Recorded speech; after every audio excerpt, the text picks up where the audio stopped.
বন্ধুরা, এই হচ্ছে আমার সেই ছোটোবেলার স্যুটকেস। স্কুলে নিয়ে যেতাম সেই স্যুটকেস। ক্লাস 1 থেকে 5 পর্যন্ত এটা ছিল আমার সঙ্গী। আবার এখানে নামও খোদাই করে দিয়েছিল। এই হচ্ছে সেই স্যুটকেস। এখনকার দিনে তো অনেক রকম ব্যাগ ট্যাগ নিয়ে সব বাচ্চারা যায়, কিন্তু আমাদের সময় যারা লেখাপড়া করেছো তাদের কাছে নিশ্চয়ই এরকম স্যুটকেস একটা করে আছেই।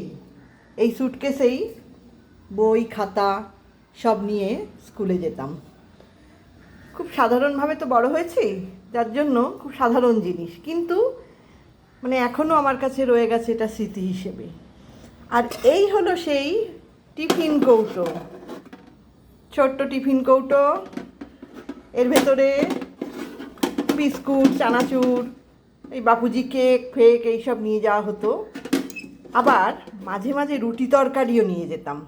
এখনকার ছেলেমেয়েরা হয়তো শুনে হেসেই ফেলবে, জানি না। রুটি তরকারি যেদিনকে নিয়ে যেতাম খুব মজা হতো, এবং সব বন্ধুদের সঙ্গে ভাগাভাগি করেও খেতাম। এই সেই স্মৃতি আমার দুটো আছে। মাঝে মাঝে দেখি, খুব ভালো লাগে। পুরনো জিনিস তো, পুরনো স্মৃতি ভীষণই ভালো লাগে। তোমাদের কার কার কাছে এই স্যুটকেস এখনও আছে? আমার কাছে তো রয়ে গেছে।